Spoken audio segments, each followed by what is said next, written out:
There's an old proverb from this part of the world. Sometimes the fence you build to protect your crop ends up eating the crop itself. February 27th, 2026.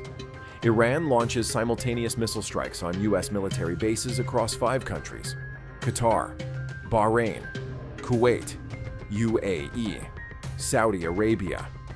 In a single night, the Middle East that the world knew was gone. But to understand why this happened, you can't start in 2026. You have to go back 36 years to one man's catastrophic mistake. August 2nd, 1990, 2 a.m. Iraqi tanks crossed the Kuwaiti border. No warning, no declaration of war, and almost no resistance. By morning, Kuwait was gone.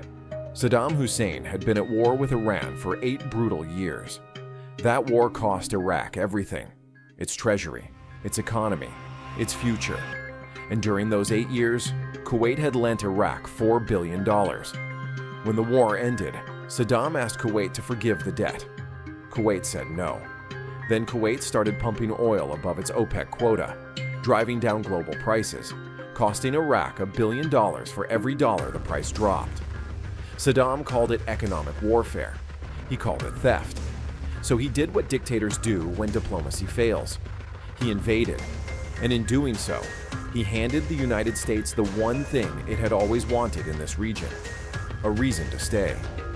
The UN Security Council gave Saddam a deadline, January 15, 1991. Leave Kuwait, or face the consequences. He didn't leave.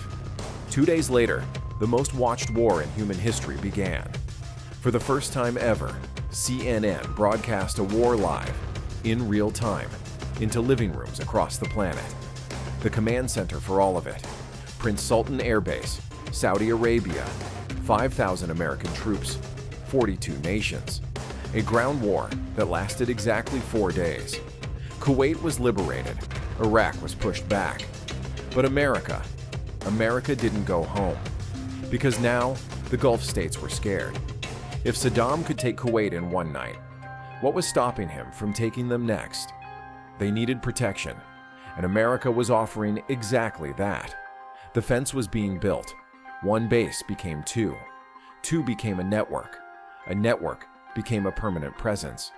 Qatar saw what Saudi Arabia got and wanted the same deal.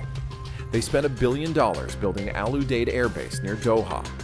America moved in and never left.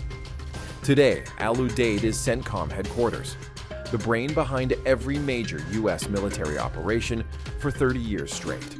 Afghanistan, Iraq, Syria, Iran, all commanded from the single patch of desert. Bahrain handed over a British naval base that had been sitting since 1971. It became Naval Support Activity Bahrain, home to the U.S. Fifth Fleet, controlling the Persian Gulf, the Arabian Sea, and the Red Sea simultaneously. Kuwait built Camp Arifjan. At its peak, 15,000 American ground troops stationed here, the largest U.S. land force in the entire region.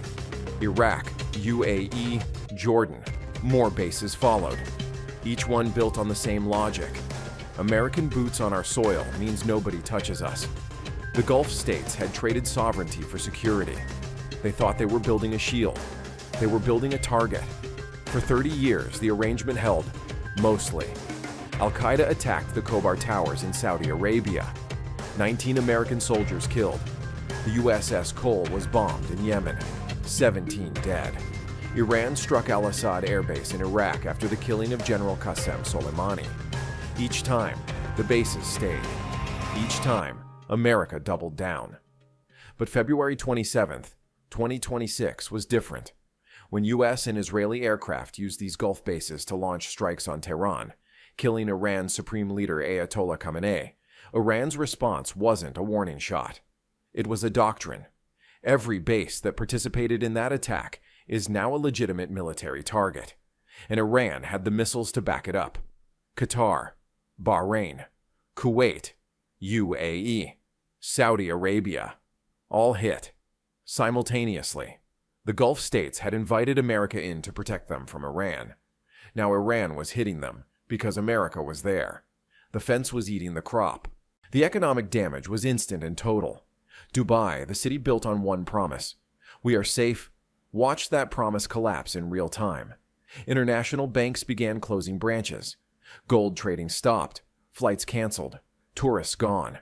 The Burj Al Arab, Dubai's ultimate icon, is photographed with smoke rising from a nearby strike. That single image destroyed 50 years of brand building overnight. Gulf tourism revenue, $370 billion a year. Gone.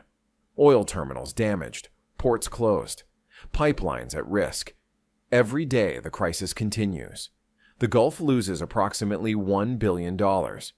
And here's the part that makes it irreversible. Kuwait, Qatar, Saudi Arabia, UAE, all their oil must pass through one place, 21 miles of water. The Strait of Hormuz. Iran controls both shores. There is no alternative route. There is no backup plan. The Gulf states built their entire civilizations on oil wealth, and they cannot move a single barrel without Iran's permission. Iran's most powerful weapon was never a missile. It was never a nuclear program. It was geography, 21 miles of water that the entire world depends on. And the bases that were supposed to protecting the Gulf turned that geography into a hair trigger. The fence didn't save the crop. The fence became the threat.